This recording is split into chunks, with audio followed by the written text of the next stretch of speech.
Ji, paragraph 3। As head of the state of Medina, Medina की रियासत के सरबराह की हैसियत से के नाते ही डिसाइडेड, वो फैसला करते, ऑल केसेस, तमाम मुकदमात का, ऑन मेरिट, मेरिट पर, हक़ इस्तेहकाक पर, विद जस्टिस, इंसाफ के साथ, एंड इक्वालिटी और बराबरी के साथ, इरिस्पेक्टिव ऑफ कलर, क्रीड और रेस, रंग, मज़हब और नस्ल के लिहाज के बग़ैर, इरिस्पेक्टिव बिला लिहाज या लिहाज के बग़ैर, मदीना की रियासत के सरबराह की हैसियत से नबी करीम सल्लल्लाहु अलैहि वसल्लम तमाम मुकदमात का फ़ैसला इंसाफ और बराबरी से करते, रंग, नस्ल और मज़हब के लिहाज के बग़ैर। वंस, एक दफ़ा, अ कुरैश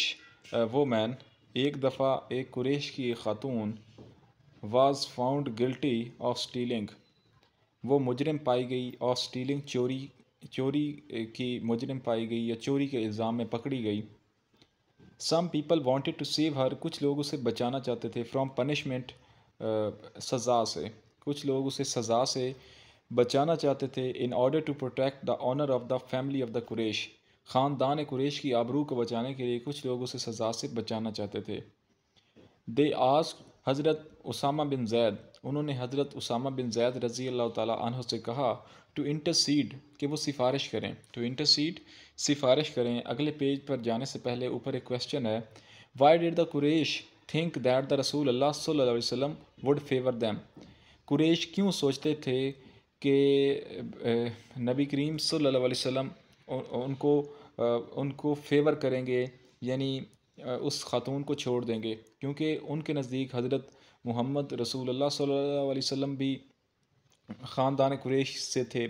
और वो चूँकि ख़ानदान कुरैश की आबरू को बचाना चाहते थे, इसलिए वो सोचते थे। लेकिन नबी करीम सल्लल्लाहु अलैहि वसल्लम ने ये फरमाया हुआ था कि अगर चोरी मेरी बेटी भी करेगी तो उसके भी हाथ काट दिए जाएंगे, तो कोई ख़ानदान कुरैश की खातून तो बहुत दूर की चीज़ है। ठीक है, तो ये है मेयारी असूल इंसाफ के जो मदीना की रियासत ने अप्लाई किए, जो नबी करीम सल्लल्लाहु अलैहि वसल्लम ने अप्लाई किए। तो वो चाहते थे कि हज़रत उसामा बिन ज़ैद ऑन हर बिहाफ, उनकी तरफ से नबी करीम सल्लल्लाहु अलैहि वसल्लम से इंटरसीड करें, सिफारिश करें, बिहाफ की जानब से, की तरफ से। हज़रत उसामा रज़ी अल्लाह ताला अन्हो रिक्वेस्टेड द रसूल अल्लाह सल्लल्लाहु अलैहि वसल्लम टू फॉरगिव हर, हज़रत उसामा बिन ज़ैद रज़ी अल्लाह ताला ने दरख्वास्त की द रसूल, रसूल अल्लाह सल्लल्लाहु अलैहि वसल्लम से, टू फॉरगिव हर, के वो उसे माफ़ कर दें। रसूल अल्लाह सल्लल्लाहु अलैहि वसल्लम वेरी फ्यूरियसली सैड, नबी करीम सल्लल्लाहु अलैहि वसल्लम ने बड़ी नाराज़गी से ये जवाब दिया, बनी इसराइल वॉज रियून्ड, बनी इसराइल इसलिए तबाह हुए थे, वॉज रियून्ड, तबाह हुए थे, बिकॉज ऑफ दिस, इस वजह से, इस वजह से वो बनी इसराइल तबाह हुए थे। They applied law to the poor, वो गरीबों पर कानून लागू करते, and for give the rich, और अमीरों को माफ़ कर देते, इसीलिए वो तबाह हो गए। तो अब मैं दोबारा से वही वाला रवैया अपना कर अपनी कौम को तबाह नहीं करना चाहता। तो ये उन्होंने अपने प्यारे साहबी हज़रत उसामा बिन जैद से फरमाया, वेरी फ्यूरियसली, बड़ी नाराज़गी के साथ। तो ये देख सकते हैं आप कि कितने नबी करीम सल्लल्लाहु अलैहि वसल्लम इंसाफ के मामले में सख्त थे, और उसी सिलसिले को उन्होंने जारी रखा, जिसकी वजह से मदीना की रियासत एक बहुत बड़ी रियासत बन गई। पैराग्राफ 4, ड्यूरिंग द सरमन, खुतबे के दौरान, an Ansari seeing some man from the tribe of Banu Salba, खुतबे के दौरान एक अंसारी, अंसारी आप उससे वाकिफ़ हैं, मुहाजिरीन और अंसारी का एक कॉन्सेप्ट है, जो लोग हिजरत करके आए थे वो मुहाजिरीन और अंसारी जो वहाँ पे पहले से मौजूद थे।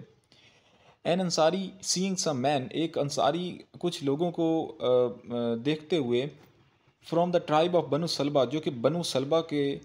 कबीले में से थे, सिटिंग देयर, वहाँ पे बैठे थे, स्टूड अप, वो खड़ा हो गया, एंड पॉइंटेड टुवर्ड देम, और उनकी तरफ इशारा किया, एंड सेड, और कहा, ओ रसूल ऑफ अल्लाह, ए अल्लाह के रसूल सल्लल्लाहु अलैहि वसल्लम, देयर एंसेस्टर्स, इनके आबाव अजदाद ने, यानी यहाँ पे जो ये जो लोग बैठे हुए हैं, इनके आबाव अजदाद ने, killed a member of our family, इन अफराद के आबाव अजदाद ने हमारे ख़ानदान के एक फ़र्द को कत्ल कर दिया है। वी अपील टू यू, हम आपसे दरख्वास्त करते हैं, to get one of them, इनमें से एक को हासिल करें, हैंग्ड, और फांसी पे लटका दें, इन एक्सचेंज फॉर दैट, उसके बदले में, जो इन्होंने हमारे ख़ानदान के एक फ़र्द को कत्ल किया था, उसके बदले में इनमें से एक को लें और उसे फांसी पे लटका दें, हम आपसे अपील करते हैं, दरख्वास्त करते हैं। द रसूल अल्लाह सल्लल्लाहु अलैहि वसल्लम रिप्लाइड, नबी करीम सल्लल्लाहु अलैहि वसल्लम ने जवाब दिया, the revenge of the father can not be taken on his son, बाप का बदला कैन नॉट बी टेकन, नहीं लिया जाता, ऑन हिज सन, उसके बेटे से। आज हमारी जो दुश्मनियां हैं वो बेटों से, फिर उनके बेटों से, ख़ानदान से दुश्मनियाँ जो हैं वो चलती रहती हैं, और बच्चे पैदा ही हम इसलिए करते हैं ताकि वो दुश्मनियाँ निभा सकें। तो ये इस सारे सिस्टम की नफ़ी कर दी है नबी करीम सल्लल्लाहु अलैहि वसल्लम के इस फरमान ने, और प्रैक्टिकली उन्होंने वहाँ पर ये चीज़ साबित कर दी। तो 5 पैराग्राफ, द रसूल अल्लाह सल्लल्लाहु अलैहि वसल्लम वाज सो वेल नोन, नबी करीम सल्लल्लाहु अलैहि वसल्लम बहुत ज़्यादा मशहूर थे, सो वेल नोन, बहुत ज़्यादा जाने जाते थे, फॉर हिज जस्टिस, अपने इंसाफ की वजह से, दैट इवन द ज्यूज़, यहाँ तक कि यहूदी, हुवर हिज बिटर एनिमीज़, जो उनके सख्त दुश्मन थे, हुवर हिज बिटर एनिमीज़, जो उनके सख्त दुश्मन थे, ब्रॉड देयर सूट्स, अपने मुकदमात लेकर आते, टू हिम, उनके पास। नबी करीम सल्लल्लाहु अलैहि वसल्लम अपने इंसाफ के मामले में इतने ज़्यादा मशहूर थे कि ज्यूज़, यहूद व नसारा, ज्यूज़ यहूदी, जो कि बहुत ज़्यादा अपने जो नबी करीम सल्लल्लाहु अलैहि वसल्लम के सख्त दुश्मन थे, इसके बावजूद नबी करीम सल्लल्लाहु अलैहि वसल्लम के पास अपने मुकदमात लेकर आते, brought their suits to him, उनके सामने अपने मुकदमात लेकर आते, and he decided the cases in accordance with the Jewish law, और नबी करीम सल्लल्लाहु अलैहि वसल्लम उनके तमाम मुकदमात के फ़ैसले उनके यहूदी कानून के मुताबिक करते, decided the cases in accordance के मुताबिक विद द जेविश लॉ, यहूदी कानून के मुताबिक। He very strictly followed the commandment of Allah, वो बड़ी सख्ती से अल्लाह ताला के हुक्म की पैरवी करते, या अल्लाह के हुक्म की जो अमल दरामद करने का सिलसिला है उसे बजावर ले आते, और अल्लाह ताला का जो इंसाफ के मामले में हुक्म था उसकी बड़ी सख्ती से पैरवी करते। ये अल्लाह ताला का हुक्म है जो कि कुरान एक वर्स है, कुरान का याद का तर्जमा है, ये यहाँ पे ऐड किया गया है। If they come to you, अगर वो तुम्हारे पास आएँ, लोग तुम्हारे पास आएँ, ईदर जज बिटवीन दैम, या तो उनके दरमियान फैसला कर दो, इंसाफ कर दो, आर डिक्लाइन टू इंटरफेयर, या मुदाखलत करने से इनकार कर दो। इफ़ यू डिक्लाइन, अगर आप इनकार कर देंगे, they can not hurt you, वो आपको तकलीफ़ नहीं पहुँचाएंगे, इन द लीस्ट, ज़रा बराबर। अगर आप इनकार कर देंगे मुदाखलत करने से, उनके फ़ैसले करने से, तो वो आपको ज़रा बराबर भी तकलीफ़ नहीं पहुँचाएंगे। इफ़ यू जज, अगर आप फैसला करें, अगर आप जज करें, जज इन इक्वालिटी बिटवीन दैम, तो उनके दरमियान बराबरी से फ़ैसला करें। For Allah loves those who love in equality,